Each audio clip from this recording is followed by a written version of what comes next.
Matud ba sa atong ebanghelyo, kung ang imong igsuon makasala, adtua siya, pakita siya sayang sayop, o gihimoa kini nga kamurang duha.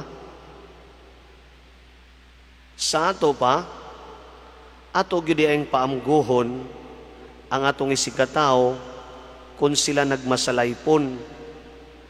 Apan ang atong pagsulti kanila aron pagpaamgo sa ilang sayop, himoa kini sa insaktong panahon, sa insaktong lugar. Right time, right place. Ug ang imo nga pag-adto kaniya, hinunua nga kung ikaw musulti sa iyang sayop, dili sa paagi nga ikaw naghukom nga siya makasasala, siya nagmasalaypon. Ang imong himuon, ingnon lang nato nga po nga, kanang atong kanunay gigamit nga feedbacking, nga unsay iyang gihimo, diha nimo, o bakaha, ngadto sa iyang napasakitan, ibalik og sulti niya. Sulti siya, unya paamguha siya sa iyang gibuhat, nga pinaagi sa iyang gibuhat, dunay tao nga nasakitan, o ikaw baka pananglit, nasakitan, paamguha siya ni ana.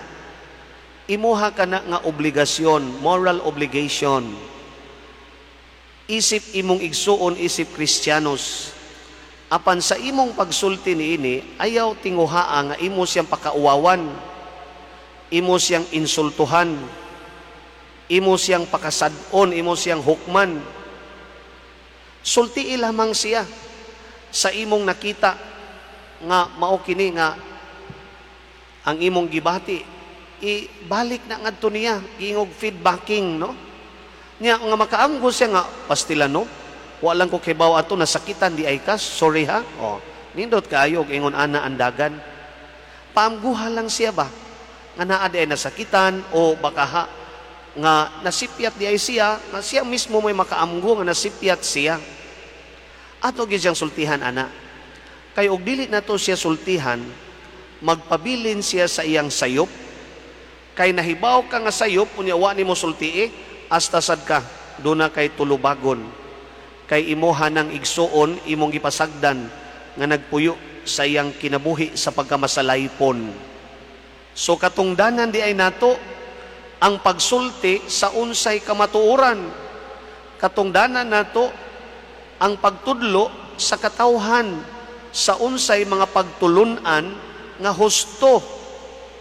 Dili di ay ta nga mangyugpos lang, magpakabanha gyud ta, musulti gyud ta, apan sa paagi nga malinawon, sa paagi nga dili bayolente.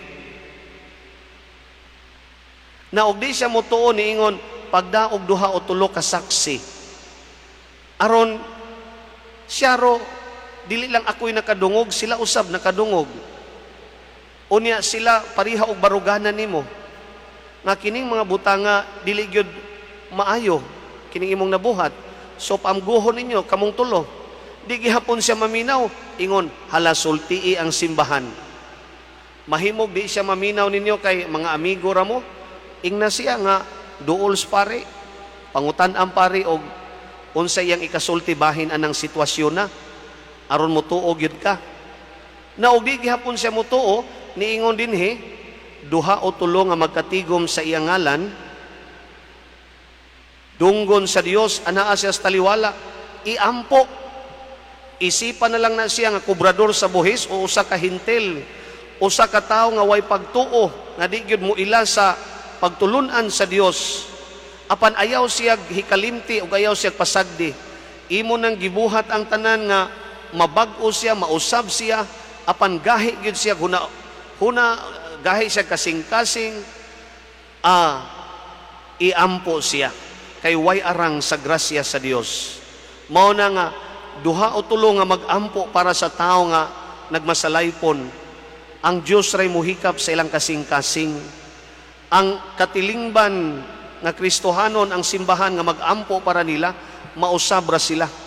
dili gina sila pasagdan, kabahin ka na sila sa lawas ni Kristo, na mao ni ang atong paningkamot sa atong panahon karon. Nga ikaw, matag-usa ka nato, mo paambit gyud sa kamatuoran.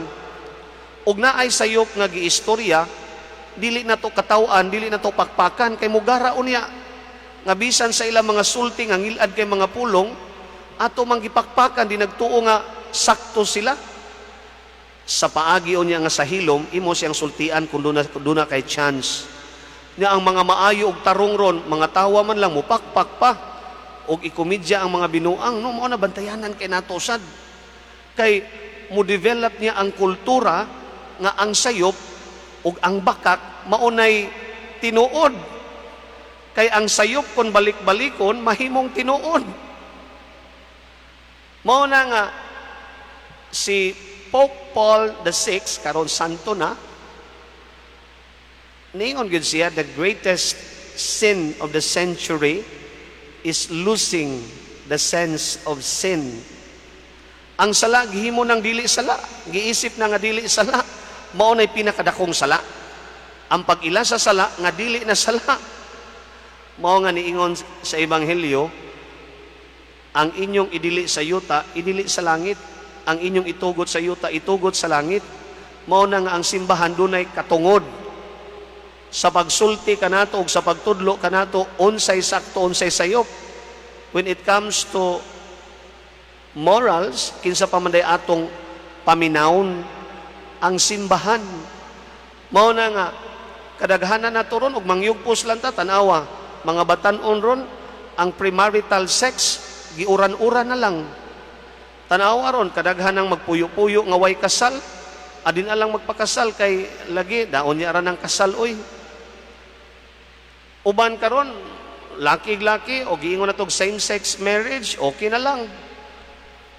Divorsyo, okay na lang. Abortion, okay na lang. Kaya nga naman, mao naman niro ng panahon na og dili nimo sila sultian sa unsay husto, ang sayop maunay maghari sa atoang katilingban. Maunay mahimong sakto. Mao na nga kitang mga Kristiyanos dili gyud mo buot, nga ang sayop maoy mo paswabi. Mao nga sa atong ebanghelyo karon gitudloan kita. Niingon si Jesus, kung ang imong igsuon nagmasalaypon, duola siya. Sultihi sa iyang sayop. Ug di maminaw pagdagduha tulog, di maminaw dada ang simbahan. Basta kita isip usa ka katilingban, isip mga anak sa Dios, magtinabangay aron sa ingon ang pagtulunan sa Dios mao gi atong pagasundon ug nianang pagiha kung kita magpuyo sa pagtulunan sa Dios, magpuyo sa katarong, maghari ang kalinaw, kahapsay sa ato ang kinabuhi. Manindog